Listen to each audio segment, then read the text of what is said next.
Olá, eu sou Lucília Machado, jornalista e diretora da consultoria Acessar Comunicação, Diversidade e Inclusão. Este é o podcast Acessando Lucília, que você ouve e assiste todas as terças-feiras, a partir das 18 horas, na web rádio Censura Livre, pelos canais do Facebook e do YouTube. Fique com a gente!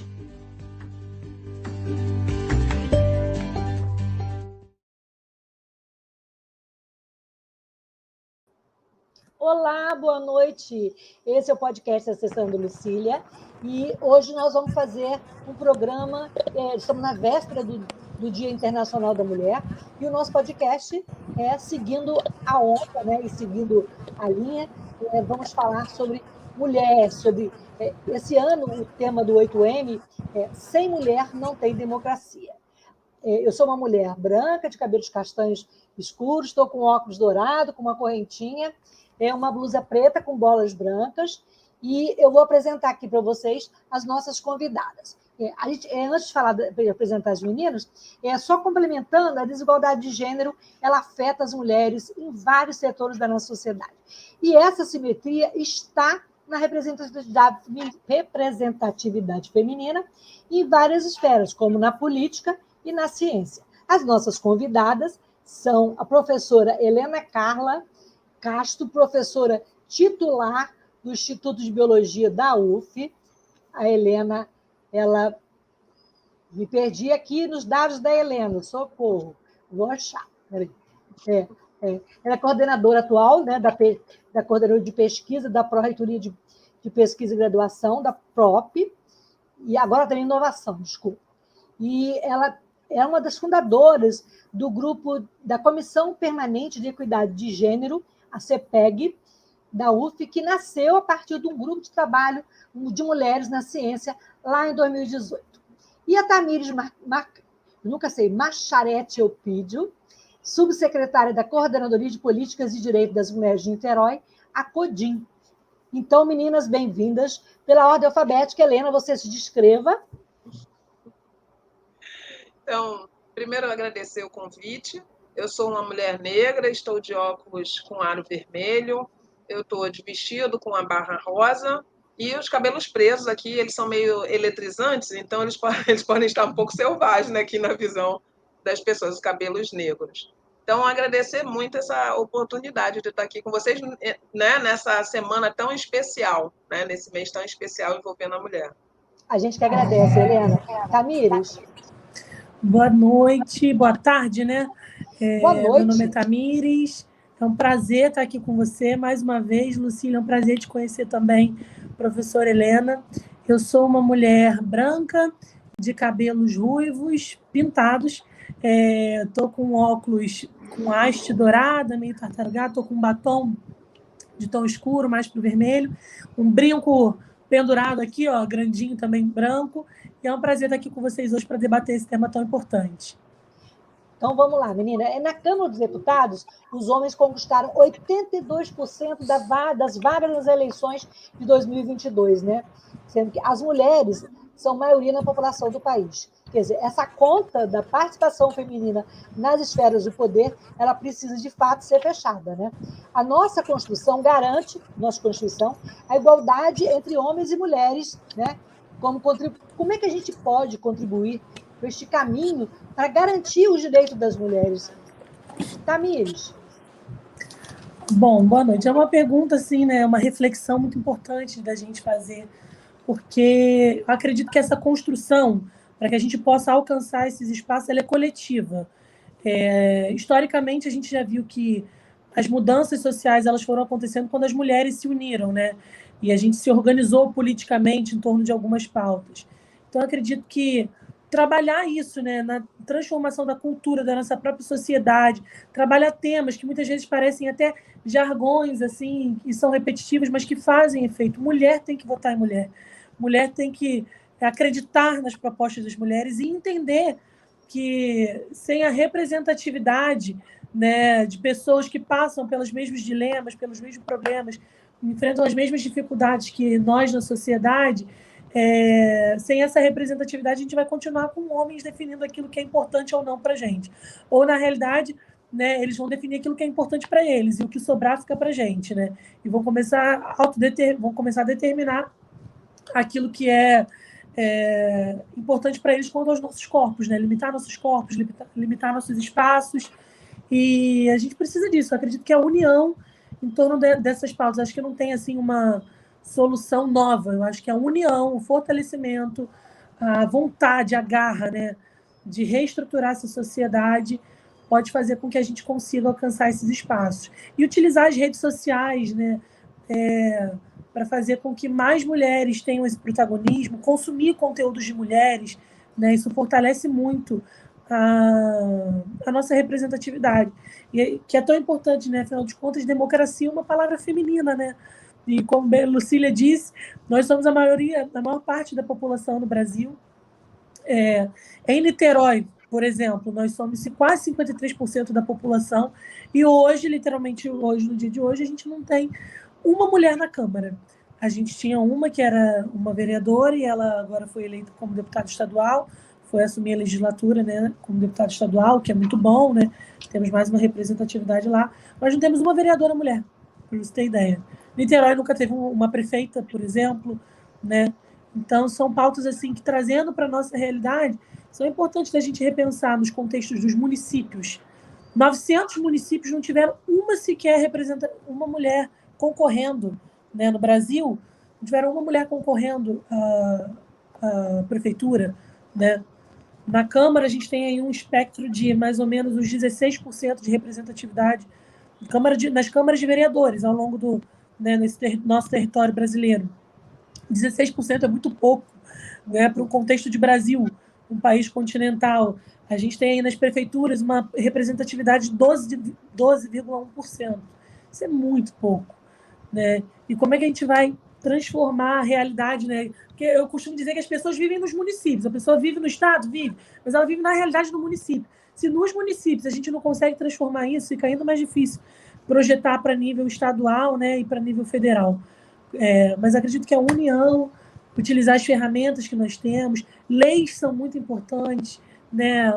Os homens que se dizem pró-feminismo, né, ou homens feministas, eles precisam abrir espaço, né? Eu já ouvi muito assim, a gente precisa que vocês tomem esses espaços. A minha vontade é de falar assim, no meio da fala, dá licença e abre o espaço para que a gente possa ocupar, porque a gente não está ocupando porque vocês não saem desses espaços e não saem, não assim, eles dificultam, né, a presença das mulheres.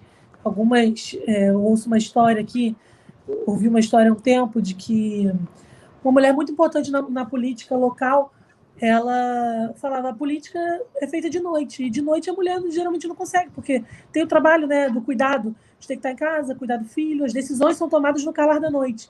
E no calar da noite tem uma mãe ninando uma criança, tem uma mãe dando um jantar, tem uma mãe corrigindo o dever. Então, eu acho que tudo isso complica muito, né? Mas com união e transformando a cultura, né, nesse trabalho de formiguinha, garantindo esses espaços de protagonismo, a gente consegue garantir a representatividade de mulheres no poder. E mulheres votando em mulheres, né? Lutando por mulheres. Dando oportunidade para as mulheres. Abram alas para as mulheres, né? Abram alas. Helena, então, dentro dessa fala da Tamires, né, muito forte, muito importante, qual a importância da participação feminina numa democracia? Nossa, para a gente, né? E aí, para a gente, eu dou a perspectiva da pesquisa, né? A gente vê aí o que a gente passou com essa pandemia e ainda passa, né? A gente sabe que ainda vai passar, inclusive, e a importância que foi da mulher nesse cenário trancada em casa, nesse cenário de violência, nesse cenário tentando proteger filhos, idosos, né? Porque aí tem o cuidado, como a Tamires falou. Então, no caso aí que é a democracia, que é essa compreensão da necessidade da participação dela, politicamente falando, para poder a garantia mínima dos direitos, da igualdade, da equidade para as próprias filhas, né? Isso é bem difícil. Eu estou na universidade, o que eu vejo? Né? E aí eu não tenho como ignorar a fala da Tamires. O que é política? Onde é que ela nasce? Em que momento a gente se vê nela como mulher?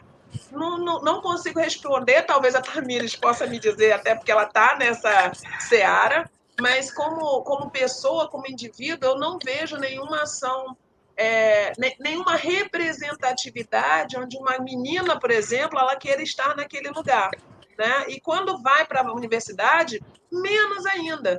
Então, a UF, a gente tem um projeto atualmente de tentar apoiar as meninas, né, as mulheres que não são mais meninas, estão na universidade, para essa questão da política em relação a ela querer alterar aquele cenário, porque aí vem as decisões, né? Como implementar políticas, por exemplo, de apoio à maternidade dentro da universidade, se as mulheres são aquelas que vivem a maternidade e não estiverem inseridas nesse contexto, né? Como esperar que os homens pensem em maternidade, se maternidade é uma questão que não tem como, né? Está ligada à mulher, né?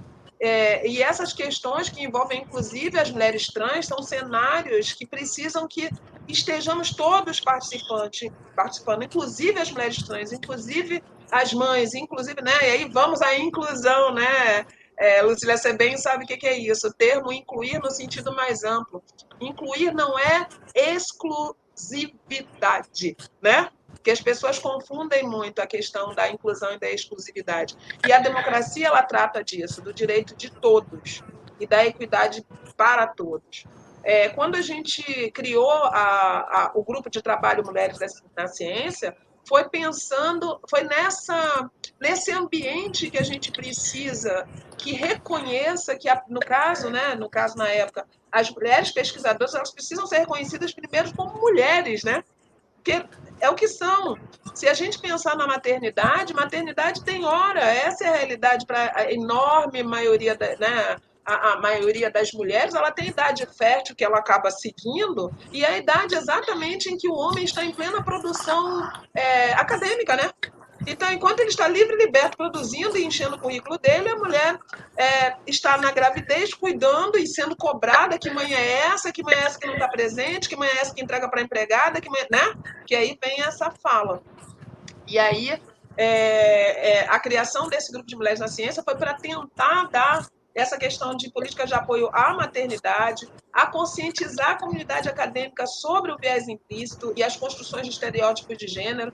Então, pensar que a competência acadêmica está ligada também ao gênero feminino, né? Então, a questão de, é mulher, daqui a pouco vai aparecer grávida, aí o que eu vou fazer? Então, tem conceitos que estão muito mais enraizados em nós mesmos e ter essa compreensão de que esse viés implícito existe é importante para que a gente possa, entre aspas, né, vigiar e corrigir esses comportamentos e estimular essas mulheres pesquisadoras, porque já está provado que a diversidade ela traz várias questões positivas, como a própria inovação, a própria eficiência, a possibilidade de solução, porque são mentes diferentes pensando. Então, o objetivo desse grupo na época também era aumentar a representatividade das mulheres na ciência, com essa política de incentivo à participação feminina, em especial em posições de liderança. Aí voltamos para a Mires de novo. Essa questão da liderança. Vamos lá, né, Lucília? Você bem conhece esse cenário. Cadê a nossa primeira reitora na UF? Cadê?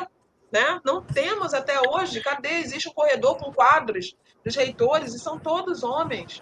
Então, veja bem, uma instituição como a UF, poucos conhecem bem a UF no sentido de que ela é a maior do país em número de alunos.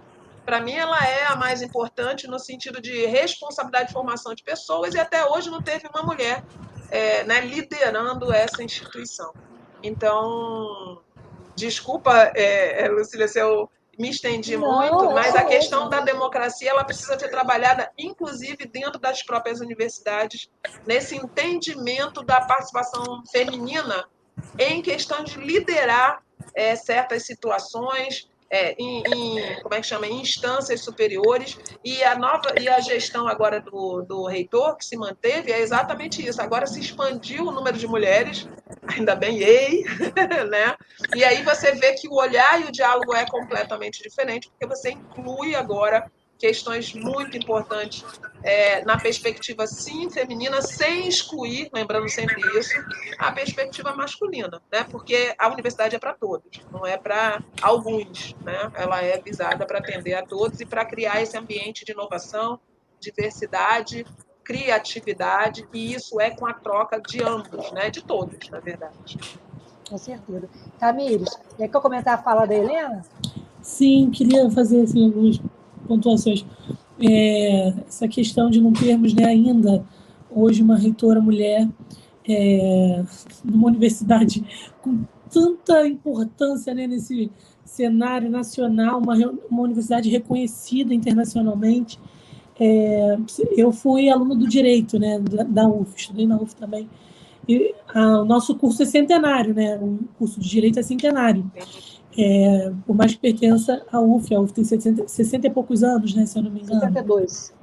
62 anos, exato. 62. E a gente tem, numa universidade centenária, atualmente a segunda diretora, né, mulher. A primeira foi Maria Araíra, agora Fernanda. Que foi assim, uma inspiração. E aí eu fico muito grata de ter participado, de ter estudado na UF e ter conhecido a Fernanda, ter me aproximado da Fernanda e ter visto a Fernanda nesse espaço de poder, porque isso faz a gente sonhar, faz a gente pensar, eu consigo chegar lá.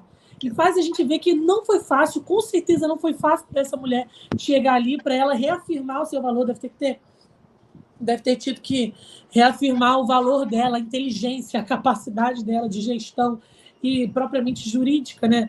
É muito mais que muitos homens, isso eu tenho certeza, porque a gente é mulher, a gente sabe, né, o que a gente passa. E isso aí sem fazer a consideração, né, da racialização, né, nesse processo. Uma mulher negra, ainda mais, para ocupar esse espaço. E ter tido a Fernanda como diretora do direito, como minha professora, né, e ver também o reconhecimento, assim, a Fernanda é uma pessoa excepcional, isso é muito natural nela, sabe? Então, a própria universidade, como todos os alunos, os professores reconheciam isso nela. E aí você vê, ela é a nossa segunda diretora, né? 100 anos. Uma universidade centenária. Sim. E aí eu fico pensando, e é o que geralmente, né, quem vê de fora pensa, será que as mulheres não são aptas para esse lugar? Claro que não, com certeza tiveram outras mulheres tão boas quanto a Fernanda, mas que não tiveram as mesmas oportunidades, ou que não viveram no momento da história em que isso era possível, né, ou minimamente possível.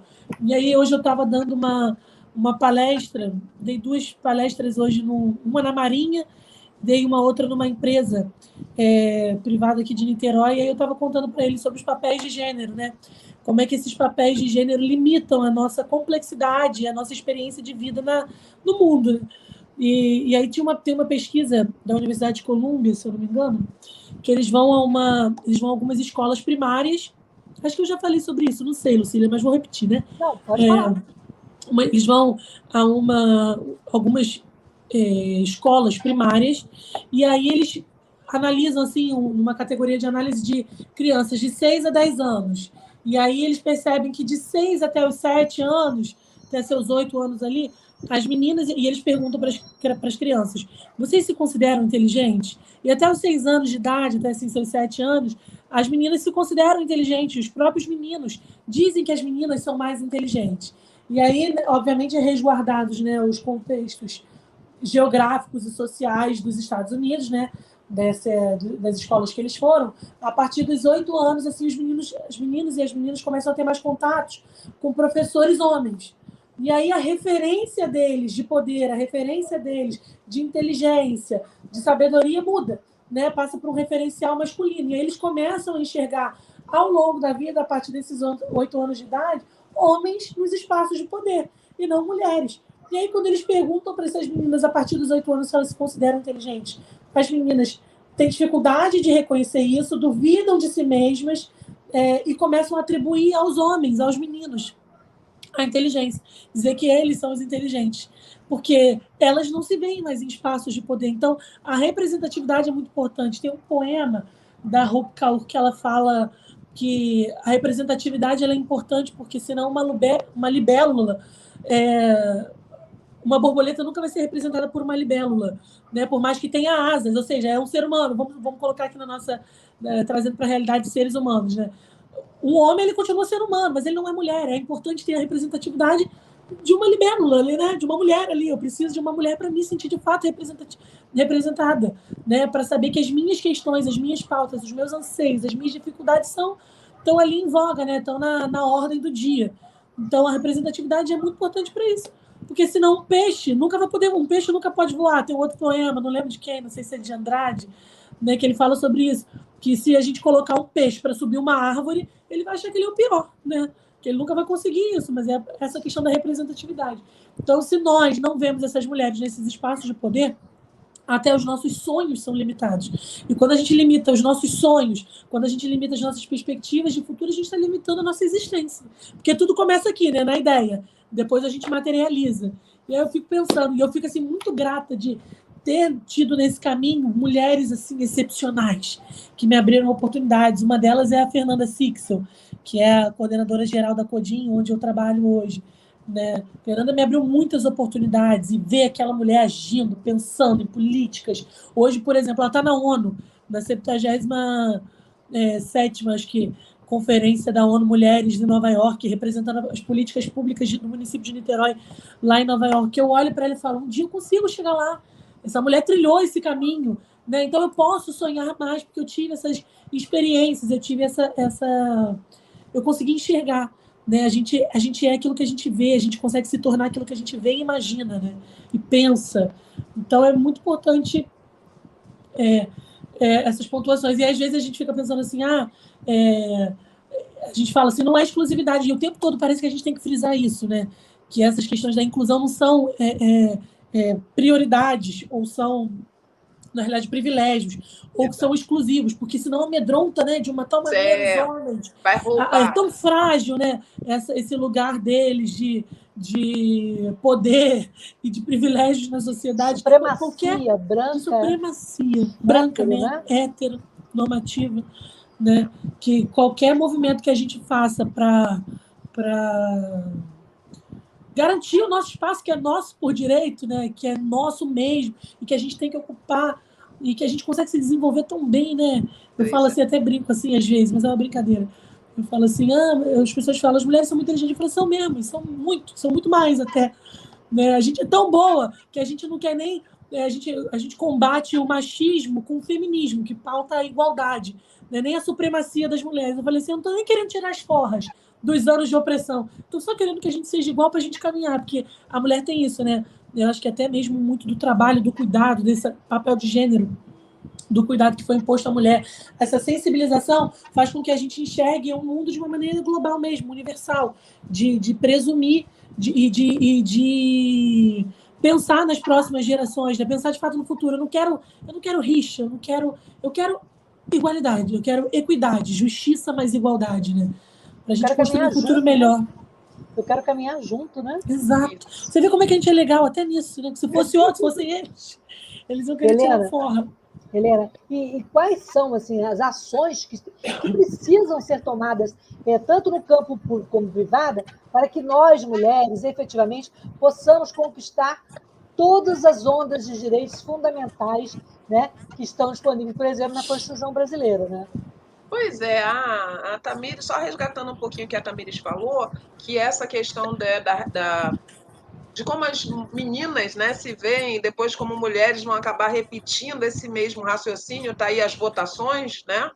Se você vê quem está sendo votado é quem, né? E o que a gente tem lá nas altas esferas, a gente vê isso que a gente chama do efeito tesoura, né? Que é exatamente esse sentido do que se é e para onde se vai. Então, no caso do efeito tesoura, na área de exatas, onde você tem quase uma igualdade de interesses entre meninas e que, de repente, esse interesse, magicamente, ele cresce para os meninos e diminui para as meninas. Aí vamos às representações em relação ao livro, as frases, né, o que a gente chama até em inglês de microaggressions, né, a gente não sabe não, mas você está literalmente desestimulando. Menina que sabe matemática, né? Como assim que ela sabe matemática? Parece um homem, né? Então, tem coisas que ela só né? Ela só apresenta porque ela parece um homem. É como se só tivesse direito a gostar da área de exatas, a se identificar com matemática, física, química, se parecer com homem, porque mulheres são cuidadoras, mulheres são da área de humanas, né? Mulheres são ligadas à psicologia, e aí o quanto que isso nos afeta. Isso é importante, Lucília, porque para você não adianta, e aí acho que a Tamires vai concordar comigo, não está adiantando botar quantos % de mulheres em cada partido, concorda? Porque até laranja a mulher está sendo da própria vaga, olha que loucura, né?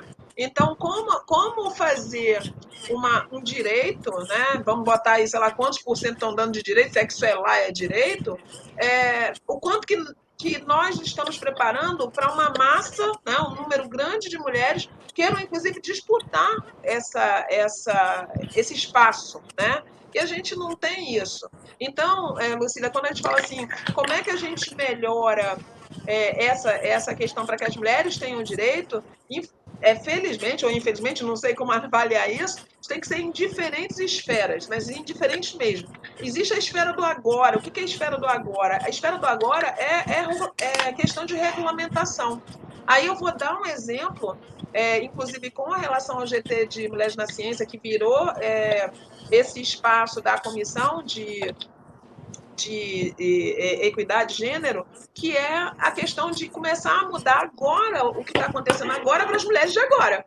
Então, se conseguiu várias questões em relação à pontuação e à maternidade. Então, a gente sabe que as mulheres, quando são mães, elas têm uma queda na produção, óbvio, né? Quem é que amamenta, quem é que cuida? Você está parada nesse momento, entre aspas, na sua vida acadêmica, você está dando atenção a uma criança. E aí, isso você é penalizada? É isso mesmo? Não, isso tem que ser, né, considerado dentro da sua avaliação. Então, no caso dessa comissão, e aí, claro, estou dando a esfera da UF, e até essa comissão foi para além, porque existe uma interação com a FAPERJ, então, que são órgãos de fomento para pesquisa, onde a gente está conseguindo inserir questões de análise, né, de considerações sobre a situação da mulher naquele momento especial da maternidade. Direitos ligados dentro da universidade. Então, como é que você faz para... Você tem filho pequeno, como é que você continua a sua universidade? Então, voltando para o que você falou, Lucília, a questão desses direitos e dessas características femininas, né,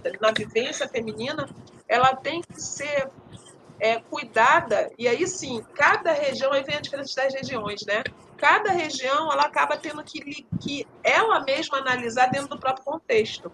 E aí vem um ponto a se considerar, a necessidade de ter uma comissão para tratar dessas questões dentro daquele espaço, né? Se o espaço é uma universidade, se é uma instituição de pesquisa, se é atendimento ao público, se é uma empresa, não importa.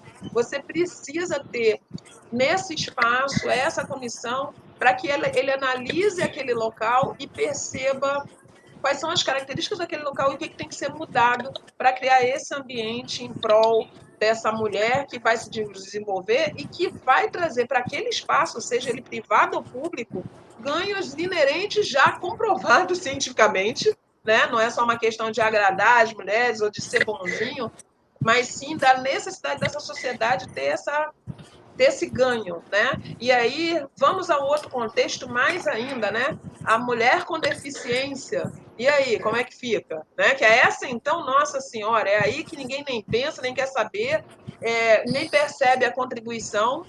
E aí a necessidade de existir essas pessoas com deficiência nesses espaços para mostrar que eles têm capacidade, porque lá eles estão, então eles estão lá pela sua capacidade de trabalho, de inovação, de ideias e de criatividade.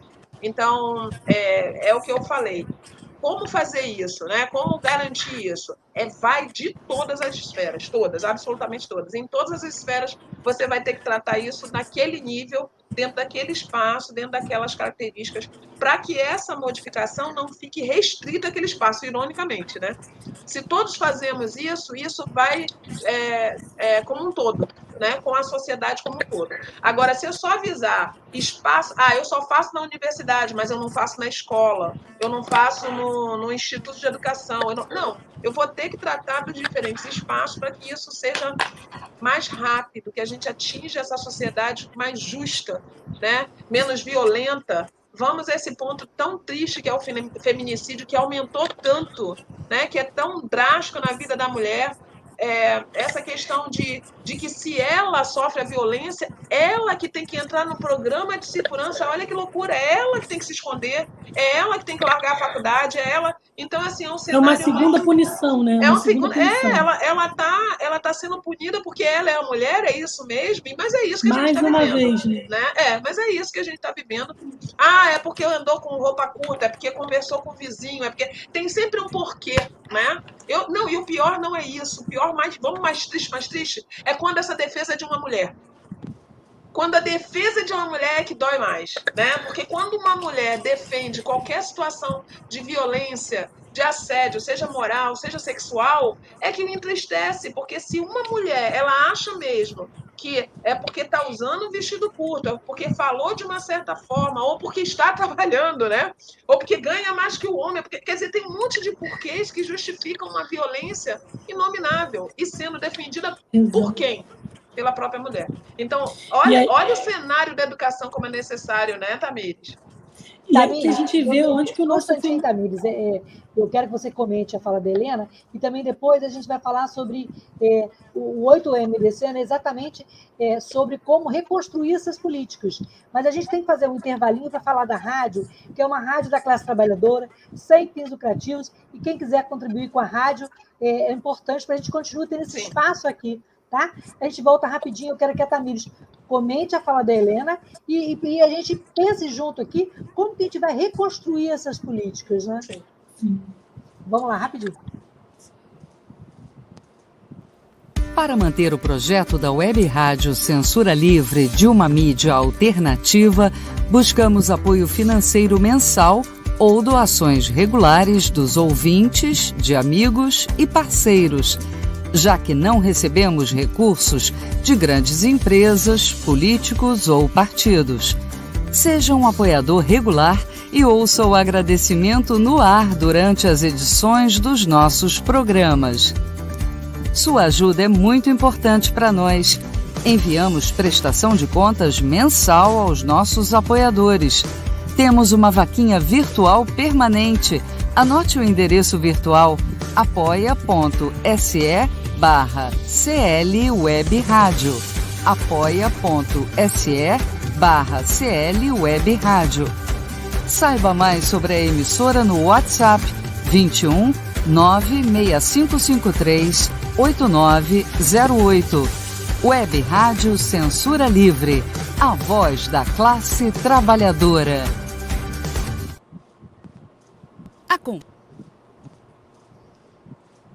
Acompanhe a programação da Web Rádio Censura Livre no site www.clwebradio.com, no aplicativo exclusivo para ouvir rádio no celular, tablet e Smart TV.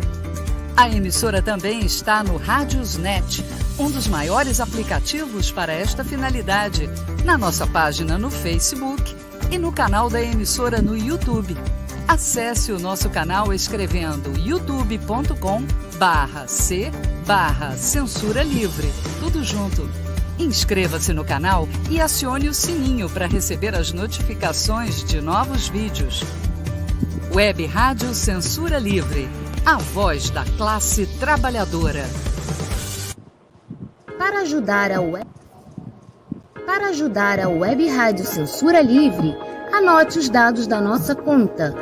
Banco Bradesco, agência 6.666, conta corrente número 5602, dígito 2. Se preferir, nosso Pix é 32 954 696 0001 81. Somos uma emissora sem fins lucrativos e as contribuições são para pagar os custos de manutenção e transmissão. Desde já, agradecemos a sua ajuda. Web Rádio Censura Livre, a voz da classe trabalhadora.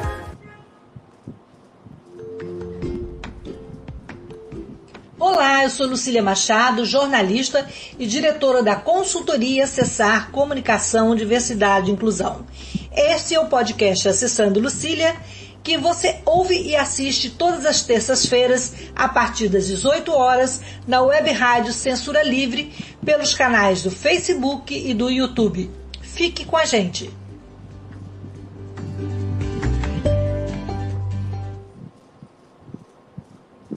Então, voltamos ao papo aqui sobre mulher, poder e democracia, com as poderosas Tamires, Eupídio e Helena Carla, a Tamires da Codinha, a Helena Carla da UF, da Pró-Reitoria de Pesquisa, Pós-Graduação e Inovação. E eu queria colocar aqui as nossas redes, né? Você pode comentar, compartilhar, fazer uma pergunta. Antônio, se puder colocar aí, tá? Aqui o Instagram da Tamires, o Facebook. E você também pode participar comentando aí na rádio.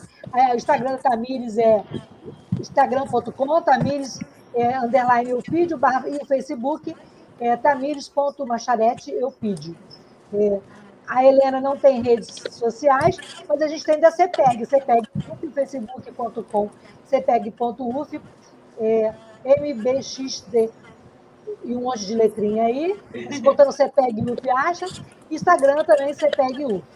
Bem, então, e tem também o meu canal no YouTube, vocês já curtiram?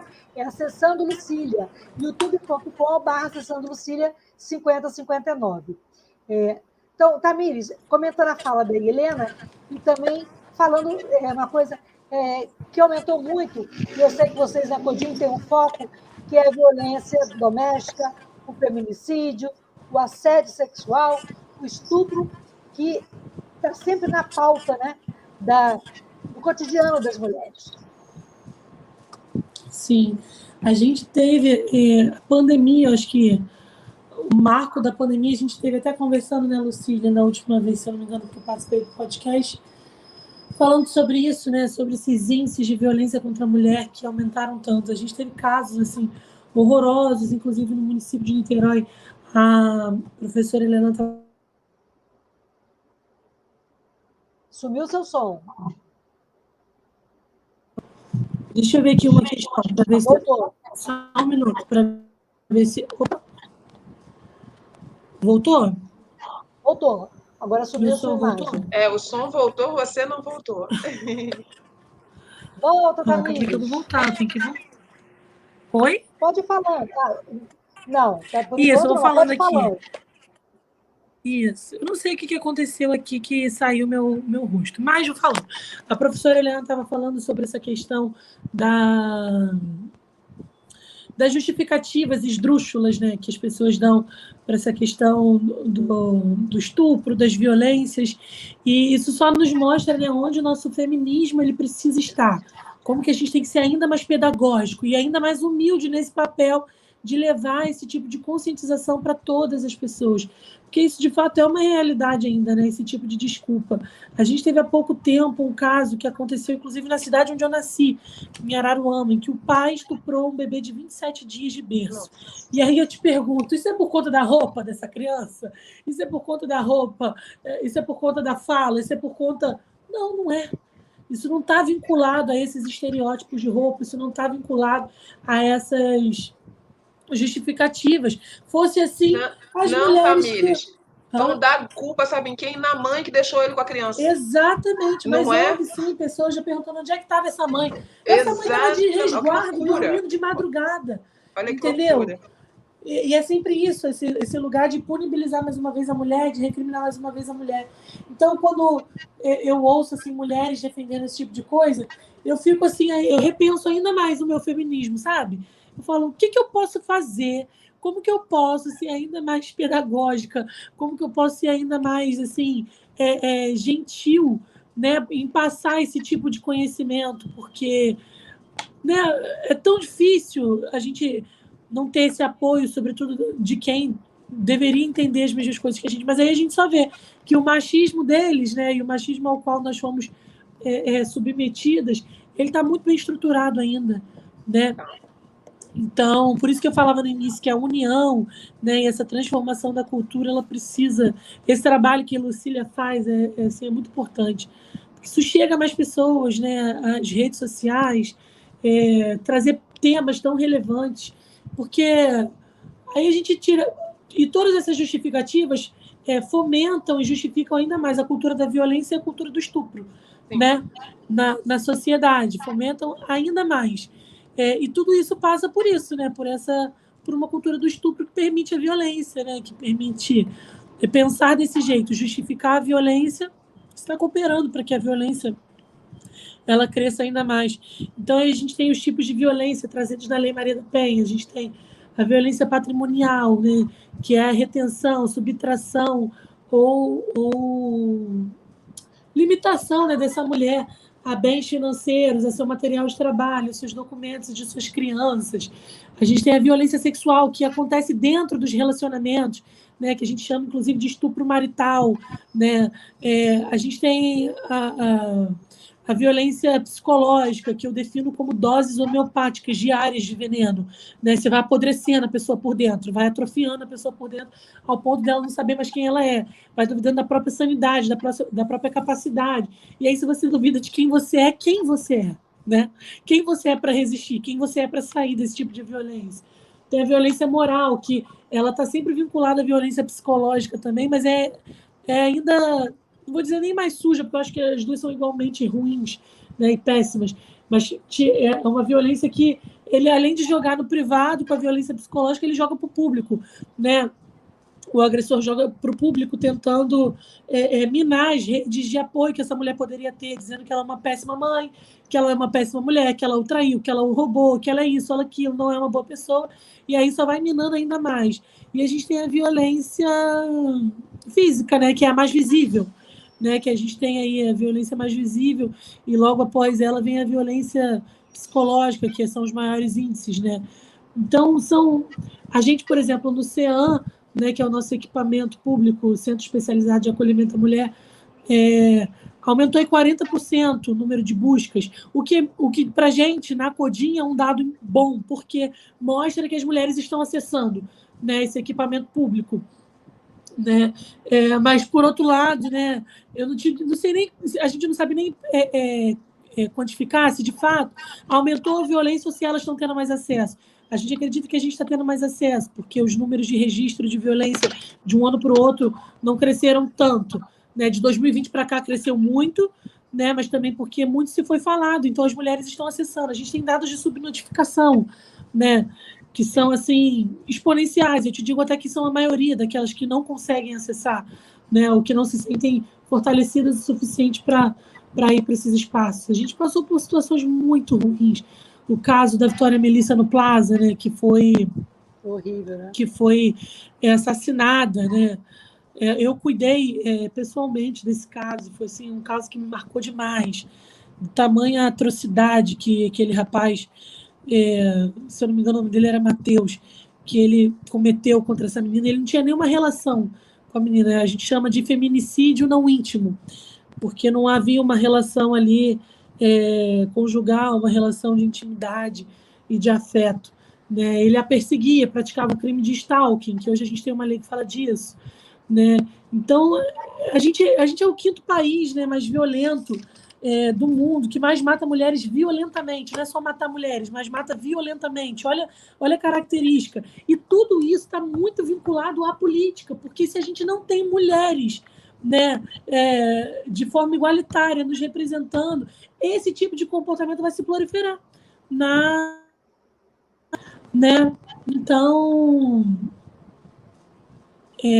Então isso está muito vinculado uma coisa a outra. Para você ver, a gente, até 2021, o Brasil ocupava a 140ª posição, né, de participação feminina. Ele só ficava atrás, é um dos últimos países, isso de 191 países, se eu não me engano, que foram analisados. Né? Olha a posição que o Brasil está, entendeu? O Brasil só fica à frente de países onde a gente sabe que os direitos das mulheres não são reconhecidos, né? Em vários países do Oriente Médio, né? Alguns países, né, que não reconhecem, que estão passando por processos ditatoriais. Pra você ter ideia, em 2020, em 2021, até o Paquistão, que estava passando por toda essa questão que está passando, o Paquistão tinha 27% de representatividade de mulheres nos espaços de poder. O Brasil não chegava a 15%, somando Câmara e Senado. Entendeu? Você vê, o Brasil na América Latina, ele só fica atrás do Paraguai. Entendeu? Então, isso é muito complexo. Né? O Brasil é um dos últimos países em participação política. E isso se repercute onde? Se repercute numa cultura de violência, se repercute numa cultura do estupro, se repercute numa cultura de intimidação das mulheres nesses espaços de poder. Eu mesmo já passei por situações assim esdrúxulas, de quase levar um tapa na cara no partido ao qual sou afiliado. Hoje a pessoa foi excluída e tal, não está mais no partido. Mas olha só, não bastasse todas as opressões que a gente enfrenta fora do espaço político, quando eu alcanço uma proeminência, um destaque no espaço político, às vezes nem de destaque, mas eu estou no espaço político, eu estou submetida a violências físicas, inclusive. Eu tenho que pagar com o meu próprio corpo. Exemplo, aí temos Marielle, né? Tão emblemático. Então, tudo isso está muito vinculado à política. A política, ela norteia tudo, né? Então, até os índices de violência estão vinculados a isso. Com certeza. Tamires, você não voltou, sua imagem nem voltou. Eu vou ter. Eu tenho você está com a imagem bonita aí. Voltou! Gente, foi um milagre. Só falar que eu estava bonita que eu voltei. E a gente tem uma pergunta aqui de uma ouvinte, o Antônio pode colocar para a gente de novo na tela. A Delma Pacífico, ela falou que é necessário também repensar a educação dos meninos, né, Helena? Sim, com certeza. Essa é a grande questão. E aí, sabe qual é a nossa dificuldade, eu acho?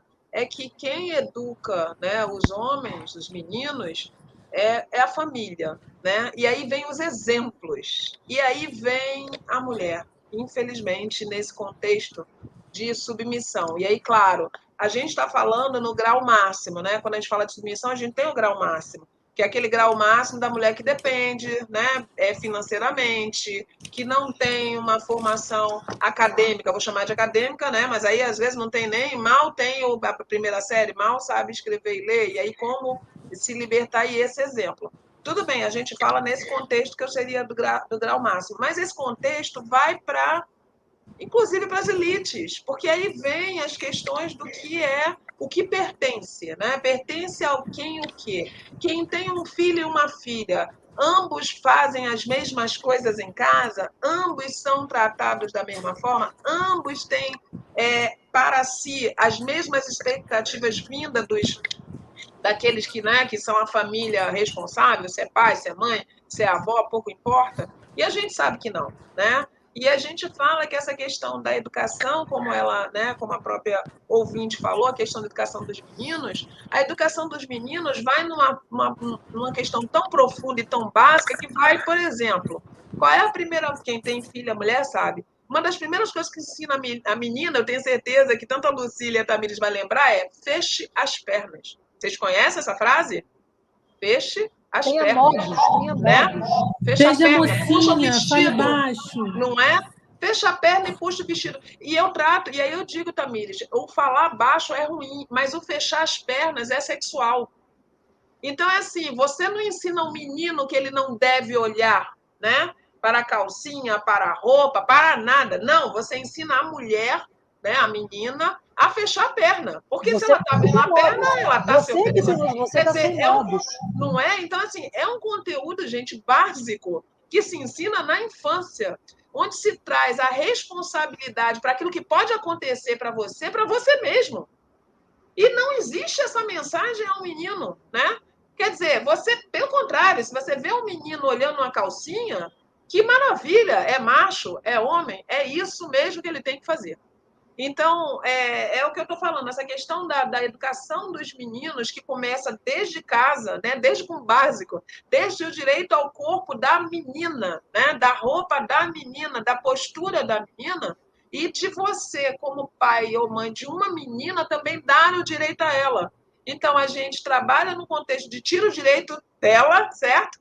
E dá o direito àquele que lindo, que vai ser o macho, que vai ser isso, que vai ser aquilo. Então, com certeza, a educação dos meninos em todas as vertentes possíveis. Vou dar um exemplo. Quem quiser pode entrar aí no YouTube e colocar Prêmio Nobel, né? E aí você pode colocar vários anos, mas aí pegue os últimos anos, de 2022 até 2017. Quando você bota isso, que você coloca Prêmio Nobel, eles têm, o Prêmio Nobel, eles fazem alguns filmes onde é uma mesa redonda com todos os premiados. E aí é que você se choca, porque nessa mesa redonda, quando muito, tem uma mulher. quando muito, porque em sua imensa maioria não tem mulher nenhuma. E aí vem essa questão, né, da violência, como a Tamires falou, psicológica.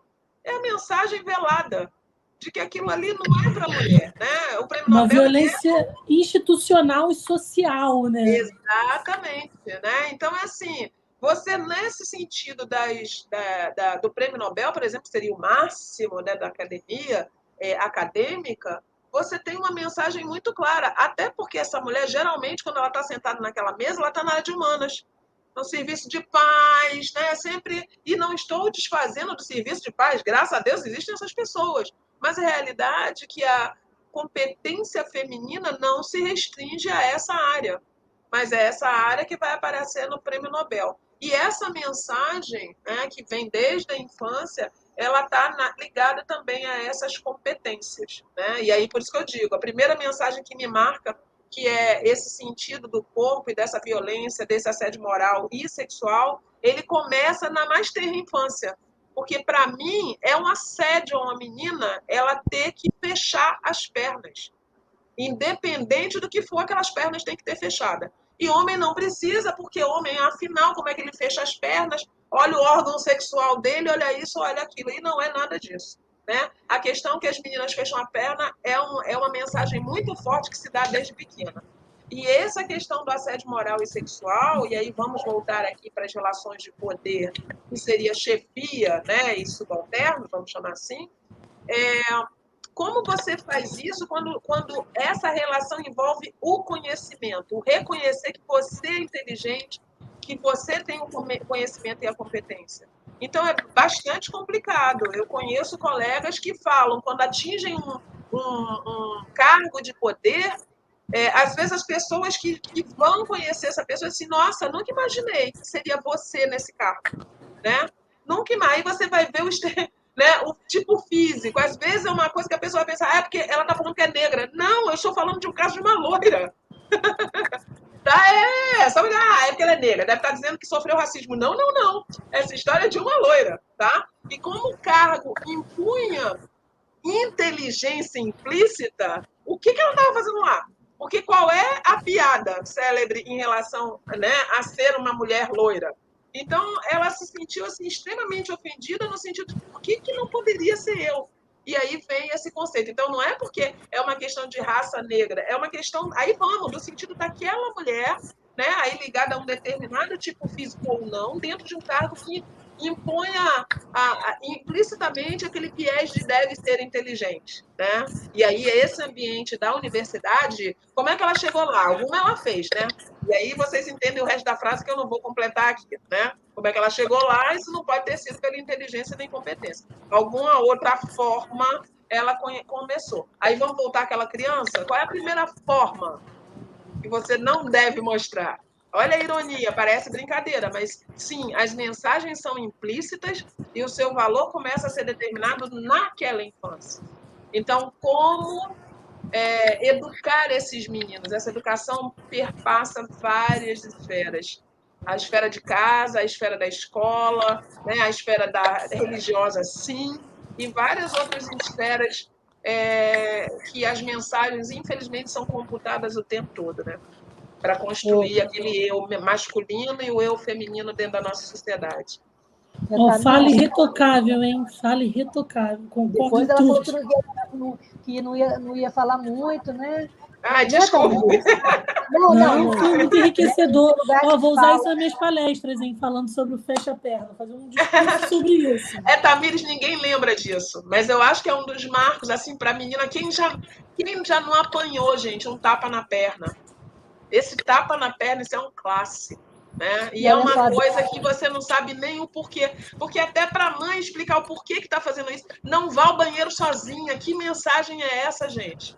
Não vá ao banheiro sozinha. Quem já não teve essa mensagem como mulher? E aí eu digo, como é que a mulher não vai estar naquele espaço, gente? Você tem que ter mulheres no espaço, porque um homem não passa por isso. Ah, não, agora passa. Tudo bem, agora, né? Mas agora sim, agora como? Porque você não manda o seu menino ir com um amiguinho. Né? Não, e aí, Lucília, a realidade é que em relação numérica, vamos trabalhar com as estatísticas, qual é a mãe que manda o filho ir com um amiguinho no banheiro?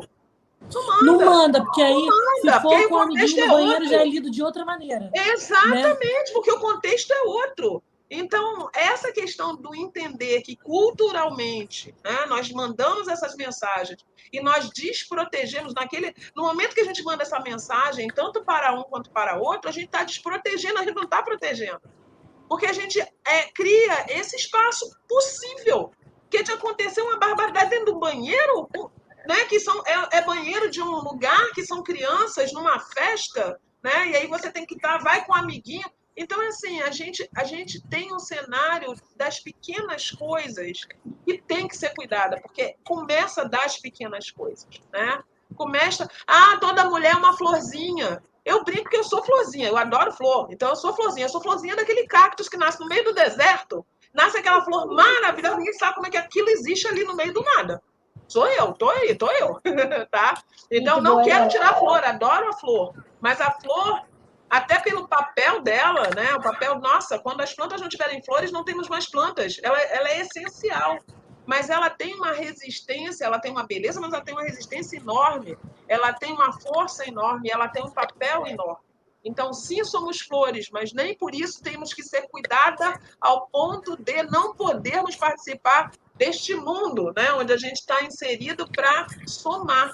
Por isso que eu estou dizendo, esconda todas as flores, não teremos mais plantas, vamos aí para todo um cenário catastrófico, né? Então, não é esconder as flores, né? Não é fechar a flor para que o beija-flor não a veja, né?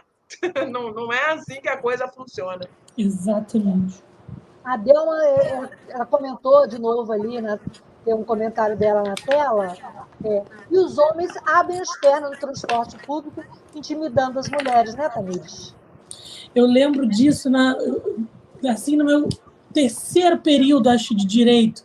Foi quando eu comecei a refletir um pouco sobre isso. Um professor meu de filosofia do direito, assim, muito inteligente, ele chegou na sala, sentou, botou uma cadeira na faculdade e fechou a perna, como usualmente é tido, né, a performance da feminilidade, fechar cruzado. E eu lembro que naquela época, e isso nem tem tanto tempo, isso aí deve ter uns 7 anos, isso chocou a minha turma, todo mundo começou. E ele fez um discurso sobre isso. E aí citou Foucault e vários outros filósofos e pensadores. Ele falou assim, vocês nunca pararam para pensar, não, por que o homem ele tem que fechar? Ele falou assim, o seu órgão genital é tão grande que você não consegue fechar sua perna, e se for, você precisa ir no médico, porque tem alguma coisa errada. Por que só as mulheres é muito mais confortável sentar assim? Por que eu não posso? Porque eu tenho que projetar a minha masculinidade, performance, né? Uma sociedade de performance o tempo todo. E é uma performance tão frágil e tão sufocante ao mesmo tempo, né? Que é muito complexo. Quanto mais acho que a gente fala sobre essa nossa realidade, mais a gente vai vendo quão complexo é. Eu já estava falando lá numa dessas palestras, eu falei assim, fiz uma pergunta para o público, eu falei assim, vocês têm ideia? Eu perguntei para quanto tempo mais ou menos vai demorar assim, num cenário mundial para a gente alcançar a equidade de gênero?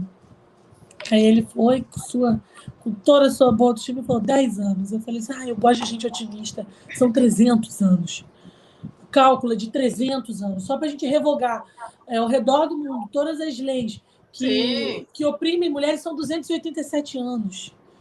Né? No contexto de Brasil, isso é muito complexo, mas é isso, a gente precisa mudar. E aí tem um outro filósofo que fala sobre memória, mas hoje eu estou sem memória, não lembro o nome dele, que ele falava, depois eu posso até passar para a Lucília, se a Lucília quiser passar essa informação, mas ele falava sobre memória, e ele fala que nós, enquanto seres humanos, somos os únicos animais que têm a capacidade de guardar memória, de passar conhecimento, né? Então, isso é muito importante, que a cultura seja transformada, porque senão a gente vai ficar repassando esses conhecimentos sem repensar.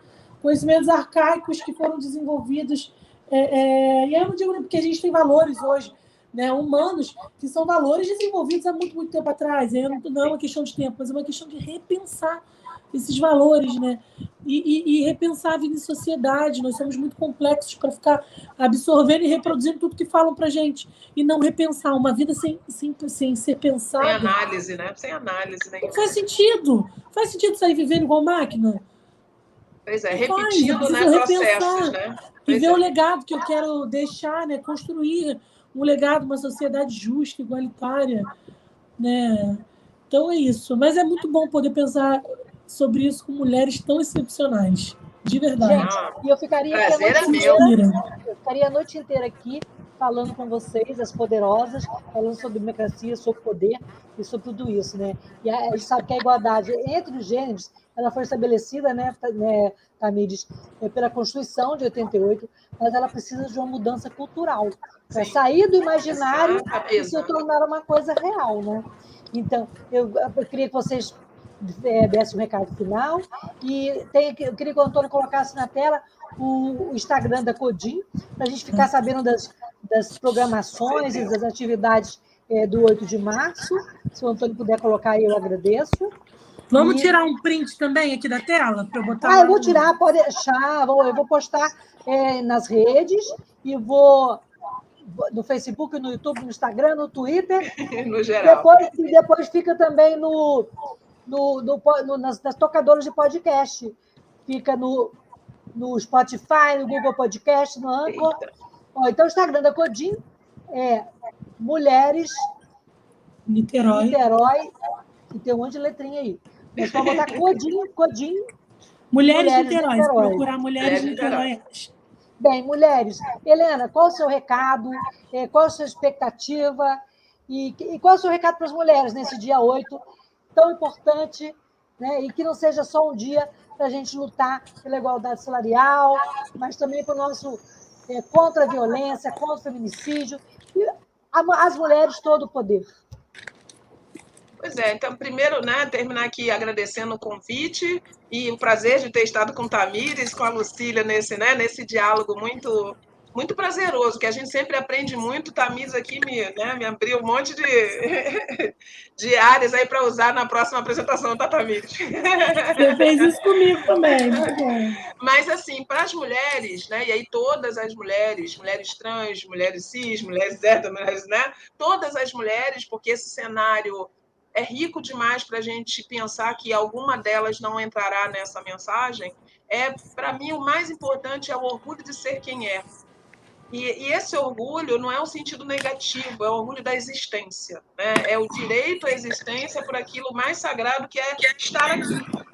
E esse estar aqui não pode, em nenhum momento, você ter dúvida sobre isso, né? Você estar aqui tem um motivo enorme, que é a sua contribuição pela sua existência. Então, o orgulho de ser quem você é, saber de todo o apoio, né? Aí não tenho como não fazer, nessa parte, fazer a minha venda aqui, que é a UF, que é uma casa maravilhosa de apoio, né? Que ela tenta, ela não é totalmente, porque não existe 100%, não existe perfeição, mas existe esse caminhar para tentar formar pessoas para uma sociedade mais justa, né? Em todos os sentidos. Tamires é um orgulho da gente ter formado. Eu não sei, eu não estou aqui. Quando ela falou, não, porque eu sou mulher.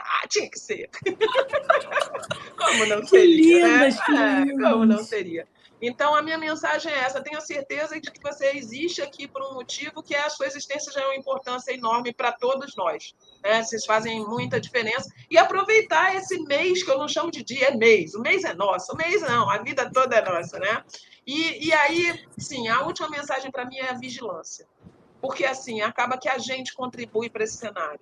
Então, a gente não pode ser instrumento para isso. A gente tem que ser instrumento de mudança. A gente tem que conseguir contribuir naquilo que a gente pode, nas pequenas coisas. Se você tem um filho ou uma filha, pense naquilo que você quer para os dois, porque, no final, essa sociedade não é só para as mulheres. Essa sociedade é para todo mundo. Então, como contribuir você como mãe? E os pais que estiverem assistindo, porque, afinal, né, claro, homens também estão aqui, existem homens inteligentíssimos, né, que têm esse entendimento da compreensão da mulher. Afinal, ele saiu de dentro de uma mulher, que era a mãe dele, né? Ele tem relações com mulheres, né, sejam elas quais for, e entendem da importância dessa relação para o mundo dele. Então, que ele também possa nos apoiar, porque existem espaços aí, como disse Tamires, a serem abertos, né, Tamires? E o aberto tem a ver com uma ocupação masculina, né? Daquele que ocupa um espaço que é voltado também para a mulher, a gente sabe disso. Então, que eles sejam também esses instrumentos de abertura de espaços, né, de acolhimento de mulheres nesse cenário, sejam eles quais forem. Então, a minha mensagem é essa: dizer que a gente está lá querendo criar uma pró-reitoria, uma superintendência relacionadas ao gênero, né? Então, estamos nesse caminho aí para contribuir para esse cenário também. tá certo? Valeu, Helena, muito obrigada. Tamires, recado final e agradecer você também pela parceria de sempre, pela sua lucidez e pela sua voz, que traz a voz das mulheres, as vozes das mulheres de Niterói, as vozes das mulheres da UF, da cidade. Eu que tenho que agradecer aqui a participação, é sempre um prazer estar aqui com você. Eu falei assim, ó, eu vou no dia 7, eu sei que eu vou estar cansada porque eu tenho um monte de compromisso, mas eu fiz questão de participar, Lucília, porque é sempre tão gostoso, sabe? Que parece uma conversa com amigos, assim, amigas, e eu aprendo tanto. Eu programei perguntar, não precisou perguntar, porque as coisas tomaram outros rumos, e rumos necessários, né? E foi muito bom assim, estar com vocês. Um prazer te conhecer, professora Helena. Quero conhecer, como você disse, tridimensionalmente. Quero conhecer pessoalmente depois. Convidar vocês também a irem a Codinha. Eu e Lucília, a gente vai conversar também, né, Lucília, sobre isso. E eu tenho assim, duas frases. Uma é... mulher com deficiência lá na Codinha. Isso, vamos conversar. Uma frase é... que o feminismo propõe não é negar as diferenças. Há diferenças, né, são existentes, mas as diferenças elas não podem produzir desigualdade, né? Esse é o mote. Essas diferenças não podem, não devem produzir desigualdade. E uma outra frase, que é uma frase assim, que há bastante tempo já me acompanha, que até a Fernanda fez a singeleza de escrever na parede da Codim, né, lá da coordenadoria, que é: toda vez que uma mulher se defende sem nem perceber que isso é possível e sem qualquer pretensão, ela defende todas as outras mulheres. Porque esse ato de defesa, né, ele é pedagógico. Isso é uma frase da Maya Angelou, que é uma autora que eu amo a Maya Angelou, e ela fala sobre isso. Toda vez que uma mulher se defende sem nem perceber que isso é possível e sem pretensão, ela defende todas as mulheres, porque esse ato pedagógico, né, ele ecoa no mundo. É educação, né? É um ato de educação. Se defender também é um ato de educação. Então é isso. Obrigada mais uma vez por estar aqui com vocês. Foi ótimo. Gente, então a gente se encontra na próxima semana. A gente se encontra na próxima semana, ainda sobre o tema mulheres. E a gente vai receber aqui o Movimento de Mulheres Brasileiras, Mulheres Cegas de Baixa Visão, como IBMC, e que vai trazer essa pauta das mulheres com deficiência também, e a luta para a gente enxergar um futuro, né, e dar voz para todas, né? Então, muito obrigada por essa noite poderosa, meninas.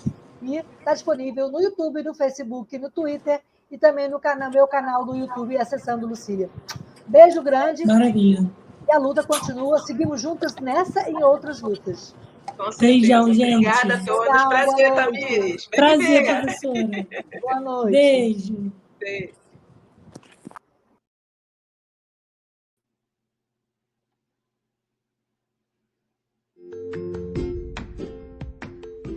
Olá, eu sou Lucília Machado, jornalista e diretora da consultoria Acessar Comunicação, Diversidade e Inclusão. Este é o podcast Acessando Lucília, que você ouve e assiste todas as terças-feiras, a partir das 18 horas, na Web Rádio Censura Livre, pelos canais do Facebook e do YouTube. Fique com a gente!